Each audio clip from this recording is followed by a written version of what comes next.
Hi friends, अभिमान academy को फिर से आपका स्वागत है। और 69,000 शिक्षक भर्ती में बहुत बड़ी अपडेट 3-4 मिनट पहले ही जो प्रशांत पांडे हैं, पत्रकार हैं R9 टीवी में, उन्होंने ट्वीट किया है अभी और इस मामले की 68,500 वाले जो मामला चल रहा था, आप सभी को पता है, उस मामले की अगली डेट 17 फरवरी लग गई है हाई कोर्ट में। 17 Feb 2021, 17 फरवरी 2021।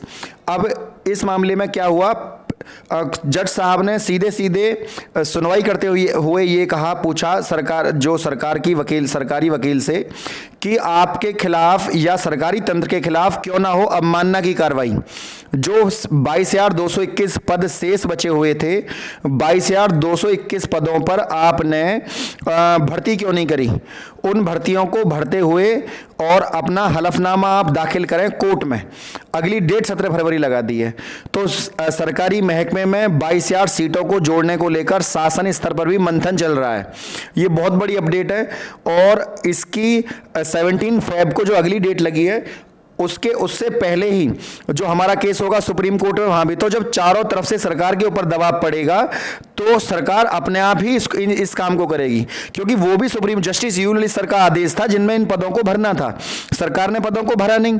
तो जो अभ्यर्थी ये प्रश्न चिन्ह उठा रहे थे अभी तक कि सरकार 22,000 सीटें जोड़ेंगी नहीं जोड़ेंगी, तो ये अपने आप में ही बहुत बड़ी अपडेट है। ठीक है ना। किसी भी जज का किसी भी सरकारी वकील से ये बात कहना कि अवमानना की कार्रवाई क्यों ना हो और अगली डेट लगा देना, ये इस बात का परिचय है कि ये सीटें जोड़ना तय हैं। देखिए, ये सोचकर कि सीटें नहीं जोड़ेंगी, ये आप एक बार बताइए कि सुप्रीम कोर्ट ने कोई आदेश दिया कि आपको ये पद भरने हैं और सरकार उन पदों को पूरा नहीं भरती, तो सीधी सी बात है कोर्ट की अवहेलना है। इसमें ना होने वाली क्या बात है। ये सच है कि सरकार भरना नहीं चाहती, ये तो तय है, लेकिन ये भी तो सच है कि हम उन सीटों को भरना चाहते हैं। इतने सारे अभ्यर्थी जिन्होंने सरकार को वोट दी है, सरकार को जिताया, सरकार के शासन में वैसे ही कोई आ गई, सरकार को सभी लोगों ने मिलकर वोट दिया है, सरकार भी तो हमारी है ही।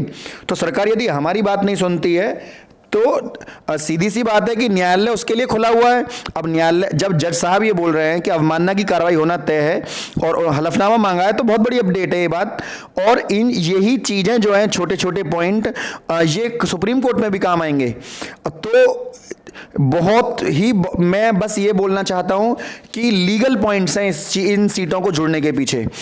सबसे बड़ी बात तो यह है कि जब आपने 2 साल योग्य अभ्यर्थियों के लिए केस लड़ा और 2 साल में आपसे वो सीटें 2 साल बाद जब 60-65 पर आपको वो पद वहां पर मिल गए, तो आपने उन सीटों को भरा क्यों नहीं।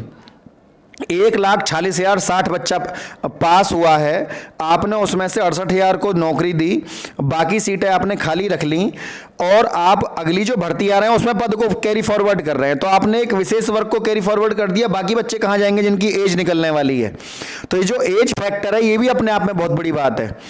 कुछ दिव्यांग भाई भी हैं जिनका एज, जो दिव्यांग भी हैं, एज कैडर भी है। फिर शासन स्तर पर यही बात चल रही है कि हम एज घटाने वाले हैं आगे, जनरल की 30 साल, ओबीसी की, ये सबकी एज घटाने। तो जब एज घट जाएगी तो वो तो आगे आने वाले जो छात्र हैं वो तो नौकरी से वैसे भी वंचित रहने वाले हैं। ये भी लीगल पॉइंट है कि आप एज घटाने वाले हैं, बाकी जो इतने समय से इंतजार कर रहे थे नौकरी का, इन बच्चों का क्या होगा।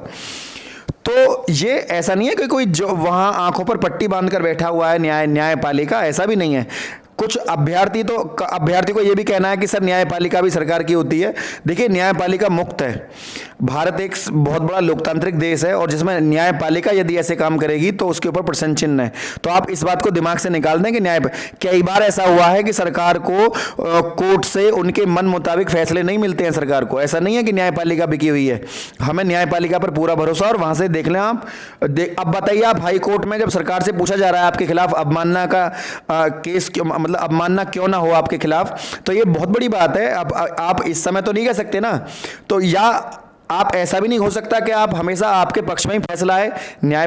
वहां पर एक लीगल पॉइंट्स दिए जाते हैं, जिसके पॉइंट में दम है, जिसके पास सबूत अच्छे, उसका काम बढ़िया।